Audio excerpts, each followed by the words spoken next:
दोस्तों, ये आज का चौथा वीडियो है और हम लोग देखने वाले हैं एसडीजी गोल 4 और इसमें बात करने वाले हैं गुणवत्तापूर्ण शिक्षा की और भारत और बिहार किस प्रकार से इसमें आगे बढ़ रहा है, इसका हम रणनीतिक रोड मैप देखने वाले हैं।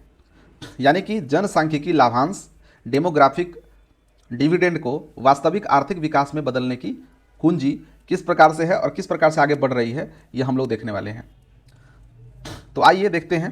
देखिए, गुणवत्तापूर्ण शिक्षा का वैश्विक लक्ष्य क्या है। तो इसमें गुणवत्तापूर्ण शिक्षा का अर्थ क्या होता है वो हम लोग देखें वैश्विक दृष्टिकोण से। तो सबसे पहला इंक्लूसिव होना चाहिए शिक्षा, यानी कि समावेशी होनी चाहिए। शिक्षा समाज के अंतिम व्यक्ति तक पहुँचे, ये बात हो। दूसरा है कि बिना किसी भेदभाव के समान अवसर प्राप्त हो। और तीसरा कि आजीवन सीखना यानी लाइफ लॉन्ग लर्निंग, केवल स्कूल तक सीमित नहीं बल्कि निरंतर कौशल विकास होना चाहिए। तो ये अगर हम लोग पूरा करेंगे तब जाकर के एसडीजी गोल को 4 को हम लोग पूरा कर लेंगे।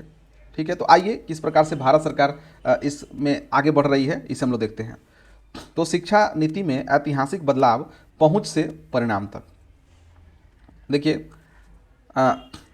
स्कूल तक पहुंच, ठीक है, इससे सीखने के प्रतिफल और कौशल विकास, ये 3 प्रकार से हम लोग आगे बढ़ रहे हैं। देखिए, पहले तो हम लोग बच्चों को स्कूल तक ला रहे हैं, ठीक है। स्कूल तक लाने के बाद उसे सिखाने की जो है हम लोग सिखाने का प्रयास कर रहे हैं। इससे क्या होगा, लर्निंग आउटकम प्राप्त होगा और जब बच्चा सीखेगा तो उसमें स्किल को डेवलप करना है, तो ये करना है। अब देखिए, स्कूल तक पहुंचने में क्या है कि रोट लर्निंग जो है वो ज़रूरी होता है, ये हो। तो पहले ये स्कूल तक ही पूरी हो जानी चाहिए। इसके बाद जब रोट लर्निंग यहाँ हो जाए, इसके बाद जो शिक्षा होगी उसमें की क्रिटिकल थिंकिंग विकसित होगी, यानी सीखने के जो प्रतिफल है उसके आउटकम के रूप में जो है हम लोग देखेंगे क्रिटिकल थिंकिंग उसमें विकसित होगी।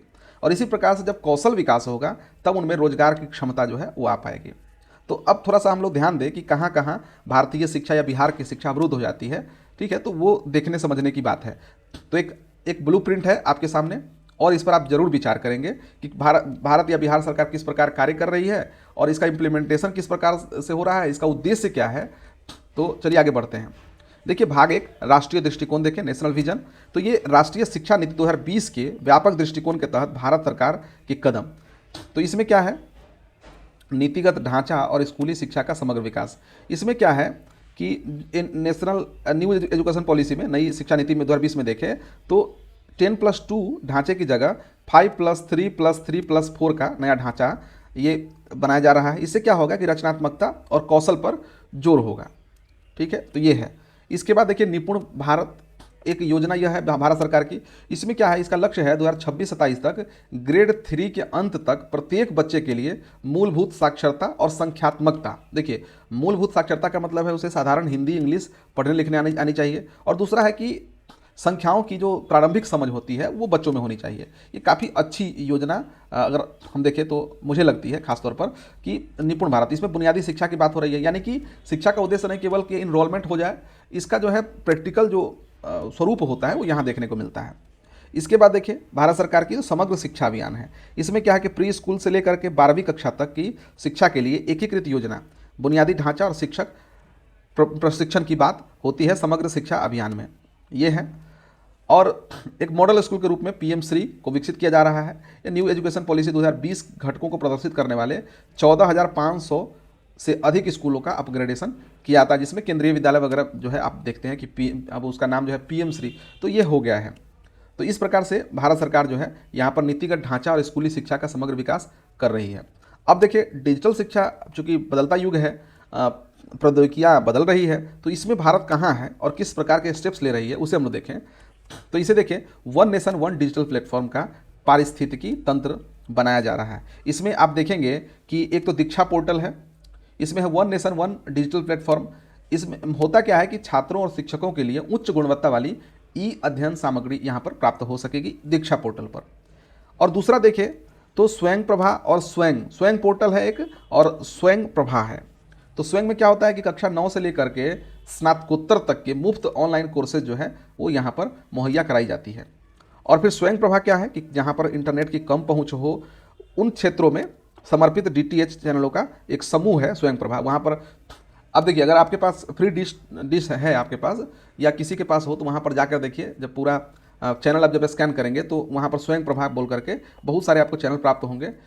तो यहाँ वही होता है कि जहाँ पर इंटरनेट की सुविधा नहीं हो, डीटीएच केबल हो, तो उसके जरिए भी बच्चे सीख पाए, समझ पाए। तो ऐसी व्यवस्था जो है की गई है स्वयं प्रभा चैनल के माध्यम से। अब देखिए, अब उच्च शिक्षा में नवाचार और समावेशी विकास की बात अगर हम करें तो देखिए पीएम ऊषा, देखिए पहले इसका नाम रूसा था। राज्य के उच्च शिक्षण संस्थानों का वित्त पोषण और गुणवत्ता संवर्धन, ये इस योजना के तहत किया जा रहा है। फिर उसके बाद है एकेडमिक बैंक ऑफ क्रेडिट यानी एबीसी। ये क्या है कि न्यू एजुकेशन पॉलिसी 2020 की क्रांतिकारी पहल है। ये मल्टीपल एंट्री एग्जिट की सुविधा और डिजिटल क्रेडिट स्कोर जो है ये देती है। अब देखिए, नॉर्मली आप देखिए जैसे कि अगर कोई बच्चा अगर ग्रेजुएशन कर रहा है, ठीक है, वो 4 साल का अगर ग्रेजुएशन है, तो अगर मान लेते हैं कि पहले कक्षा को पूरा किया, पहले सेमेस्टर को पूरा किया और उसकी पढ़ाई छूट गई किसी कारणवश से, तो ऐसा नहीं है कि उसको एग्जिट कर दे, उसको उसका नाम एडमिशन जो है हटा दिया जाएगा।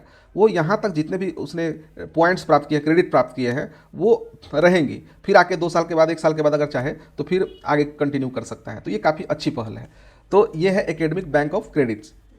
और तीसरा है कस्तूरबा गांधी विद्यालय, जो पहले से ही चली आ रही है योजना। तो ये है पिछड़े ब्लॉकों में बालिकाओं के लिए आवासीय विद्यालय, विशेष आवश्यकता वाले बच्चों के लिए ब्रेल और विशेष शिक्षक की इसमें व्यवस्था की गई है। ठीक है, तो ये कस्तूरबा गांधी विद्यालय है। अब हम लोग देखें, अभी तक तो हमने भारत के बारे में देखा और बिहार सरकार किस प्रकार से गुणवत्तापूर्ण शिक्षा की बात करता है और इसके लिए किस तरह से प्रयासरत है, ये हम देख लेते हैं। देखिए, क्षेत्रीय क्रियान्वयन बिहार ट्रम्प देखें तो पहुँच, समानता और गुणवत्ता के आधार पर राज्य सरकार के विशिष्ट और ऐतिहासिक कदम क्या है, ये देखें।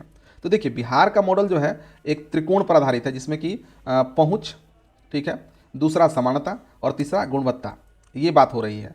तो इसमें अगर हम लोग पहुंच की बात करें तो इससे क्या हो रही है कि ड्रॉप आउट्स की कमी, साइकिल पोशाक योजना, हर पंचायत में हाई स्कूल, ये पहुंच सुनिश्चित करवा रही है। यानी कि विद्यार्थियों को, बच्चों को वहां तक पहुंचाया जा रहा है। ये मतलब ये एक योजना है। दूसरा अगर देखें तो समानता की जो बातें होती है कि समान अवसर प्राप्त हो, उसमें देखिए कन्या उत्थान, किशोर स्वास्थ्य, समावेशी नीतियाँ, ये सभी है। और गुणवत्ता में है, आप देखिएगा कि बीपीएससी में टीचर की बहाली हुई है, तो उसमें गुणवत्तापूर्ण शिक्षकों की बहाली हुई है। ऐसा देखिए, ऐसा दावा किया जाता है और क्या है नहीं है ग्राउंड पर हम लोग सब जानते हैं। तो ये है। दूसरा है कि ई लॉट्स और इसमें निपुण भारत, तो ये सभी क्या है, गुणवत्ता की बात करता है। आइए देखते हैं। तो एक मूक क्रांति की तरह नामांकन में वृद्धि और ड्रॉप आउट दर की ऐतिहासिक कमी को कैसे दूर करता है। तो मुख्यमंत्री बालक बालिका साइकिल और पोशाक योजना, यह स्कूली शिक्षा में एक मुख्य क्रांति, मिडिल हाई स्कूल में उपस्थिति और विशेषकर लड़कियों में जो है वो भारी वृद्धि हुई। और देखिए, ये योजना जो है ज़मीन पर दिखाई देती है। बिहार सरकार की यह योजना, साइकिल योजना और बालिका पोशाक योजना है, ये आपको ज़मीन पर दिखाई देगी, समझे। और हम लोगों ने यह रियलाइज़ किया है, क्योंकि ये जब हम लोग बड़े हो रहे थे उस समय ये योजना चलाई गई और देखा हमने कि पहले जहाँ, जिस समय हम लोग 2005 की बात कर रहे हैं, 2003 में हम लोगों ने ये क्या क्या किया था, माफ़ कीजिए, 2005 में हम लोगों ने मैट्रिक पास किया था। तो 2005 में जो स्थिति देखते थे कि लड़के और लड़कियों का जो प्रतिशत होता था कि हम लोग अपने कोचिंग में 10 लड़के थे और 1 लड़की जो है आती थी पढ़ने के लिए, तो ये हालत थी, ठीक है। और अमूमन हर जगह पर यही हालत थी। मान के चलिए तो 1:10 न मानिएगा तो भी आपको जो है 1:5 तो मानना ही पड़ेगा, ऐसी हालत थी। लेकिन आज आप जाकर देख लीजिए स्कूलों में क्या स्थिति है। आज आपको कहीं कहीं ऐसा दिखाई देगा, अधिकांशतः जगह पर ऐसा दिखाई देगा कि लड़कियों की संख्या अधिक है लड़कों की संख्या के बजाय। ये चीज़ें हैं खास करके गाँव में। तो ये बहुत बड़ी जो है क्रांति के रूप में हम लोग इसे देखते हैं। दूसरा है कि किशोर स्वास्थ्य कार्यक्रम, ठीक है, ये स्वास्थ्य और गरिमा को लेकर के है। तो यहाँ पर क्या होता है, स्कूलों में छात्रों को मुफ्त सैनिटरी नैपकिन सुनिश्चित करता है कि स्वास्थ्य कारणों से पढ़ाई जो है वो बाधित नहीं होनी चाहिए। इसके बाद है बालिका शिक्षा, वित्तीय प्रोत्साहन और सशक्तिकरण, इसके लिए मुख्यमंत्री कन्या उत्थान योजना। आप देख रहे हैं कि कन्या उत्थान योजना को हम लोग कहाँ कहाँ देखें, SDG 1 से लेकर के SDG 2 में भी देखा, SDG मैंने सभी में हम लोग जो है यहाँ पर देख रहे हैं, और SDG 3 में भी हम लोगों ने देखा। तो ये है, और 4 में भी हम देख रहे हैं। तो मुख्यमंत्री कन्या उत्थान योजना उच्च शिक्षा में बालिकाओं का सकल नामांकन अनुपात यानी कि GER बढ़ाने का बेहतरीन मॉडल है। ये बचपन से, जन्म के तुरंत बाद से लेकर के, और ये अगर वित्तीय प्रोत्साहन की बात करें तो इंटरमीडिएट में 25,000 प्राप्त होता है डायरेक्ट बेनिफिट ट्रांसफर के तहत, और स्नातक में आज की डेट में 50,000 रुपया जो है बेनिफिट ट्रांसफर डायरेक्ट होता है इसमें। तो प्रोत्साहन राशि सीधे अविवाहित लड़कियों के बैंक खाते में हस्तांतरित की जाती है। और ऐतिहासिक आधारभूत संरचना और गुणवत्तापूर्ण शिक्षण में देखें तो देखिए, मानव संसाधन की बात अगर करें तो बीपीएससी के माध्यम से ऐतिहासिक शिक्षक बहाली की गई। देश भर में रिकॉर्ड लाखों योग्य शिक्षक की पारदर्शी और बड़े पैमाने पर नियुक्ति की गई। गुणवत्तापूर्ण शिक्षा बिना योग्य शिक्षकों के संभव नहीं है, तो ये मिला। इसके बाद हर पंचायत में उच्च माध्यमिक विद्यालय बनाए गए। ठीक है, तो 7 निश्चय के तहत उत्क्रमित विद्यालय बने, सुनिश्चित करता है कि ग्रामीण लड़कियों को आगे की पढ़ाई के लिए गांव से दूर न जाना पड़े। एक बड़ी चुनौती है गांव में देखें तो ये भी एक, अगर कहें देखिए इंफ्रास्ट्रक्चर पर देखा जाए, इंफ्रास्ट्रक्चर लेवल पे बिहार सरकार किसी भी प्रकार से कोई कमी नहीं किया है। लेकिन देखिए होता क्या है, क्रियान्वयन में ही सारी त्रुटियां होती हैं। अब देखिए ये बीपीएससी में टीचर की बहाली की गई, तो आपको क्या लगता है, ये सरकार थोड़ी चाहेगी कि हाँ जैसे तैसे बहाली हो जाए। वो जरूर चाहेगी कि किसी प्रकार से एक ऐसी व्यवस्था हो जिसमें कि गुणवत्तापूर्ण शिक्षक आ जाए। ठीक है, लेकिन अगर बहाली प्रक्रिया में ही या परीक्षा में धांधली की तरह ही जो भी है, किसी भी लेवल पर अगर इस तरह का चीज़ होता है तो ये कहीं ना कहीं ये आप देखिएगा तो सरकार की मंशा की बात नहीं होती है। हम मान के चलिए, जैसे अब कुछ लोग तो ये आलोचना करेंगे कि सरकार अगर चाहे तो इसको अच्छे ढंग से कर सकती है, कितना भी कर ले, लीकेज की अगर समस्या है तो लीकेज करने वाले अधिकारी लीकेज करेंगे ही। ठीक है, तो ये समस्या बिहार की समस्या शुरू से रही है किसी प्रकार के बहाली में, तो उस पर हम लोग नहीं जानेंगे। लेकिन सरकार की मंशा में किसी प्रकार की यहाँ कमी दिखाई नहीं देती है। मैं सरकार की मतलब यहाँ पर प्रशंसा नहीं कर रहा हूँ। आप देखिए जरा सोचें कि हर पंचायत में उच्च माध्यमिक विद्यालय बनाई गई।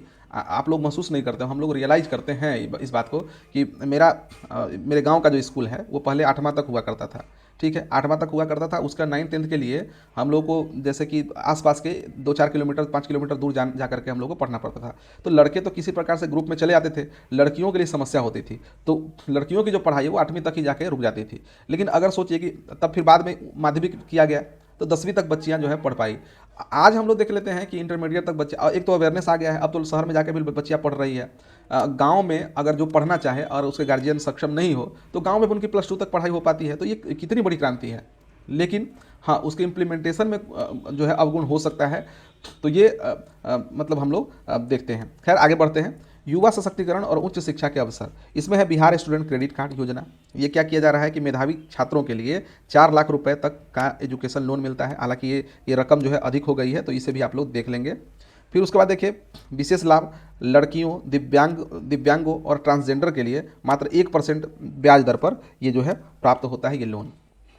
इसके बाद कुशल युवा कार्यक्रम KYP, युवाओं को रोजगार योग्य बनाने का मुफ्त प्रशिक्षण दिया जाता है। इसमें फोकस क्या है, कंप्यूटर पर, हिंदी अंग्रेजी भाषा पर और व्यवहार यानी कि सॉफ्ट स्किल जो है सिखाए जाते हैं, ताकि युवा जो है वो रोजगार परक हो सके। अब जहाँ तक डिजिटल नवाचार और बुनियादी साक्षरता की बात है तो देखिए ई-लॉट्स कक्षा 1 से लेकर 12 तक सभी पुस्तकें और वीडियो सामग्री एक समर्पित पोर्टल या ऐप पर मुफ्त रूप से उपलब्ध हो रही है। इसके बाद है उन्नयन बिहार, यानी कि आधुनिक शिक्षा की एक परिकल्पना है। इसमें मेरा मोबाइल मेरा विद्यालय, विज्ञान और गणित के लिए स्मार्ट क्लासरूम और इंटरेक्टिव वीडियो यहाँ पर आपको प्राप्त हो जाएंगे। और निपुण बिहार, जैसा कि निपुण भारत के बारे में हम लोगों ने पढ़ा कि बुनियादी नींव डाली जाती है यहाँ पर कि संख्यात्मक ज्ञान हो बच्चों में और जो मूलभूत साक्षरता हो वो सुनिश्चित की जा सके। इसके बाद देखिए तो हम ये है कि देखिए इसका लक्ष्य क्या है, SDG गोल 4 का लक्ष्य क्या है कि जनसांख्यिकी लाभांश का को जो है अनलॉक किया जाए। भारत और बिहार दोनों का शिक्षा मॉडल अब केवल स्कूल तक पहुंच तक सीमित नहीं है, बल्कि गुणात्मक शिक्षा, सीखने के प्रतिफल, रोजगार क्षमता, आर्थिक विकास सब पर सबसे जुड़ी हुई है। तो ये डेमोग्राफिक रियलिटी को जो है डिकोड करने का जो है एक कुंजी के रूप में है।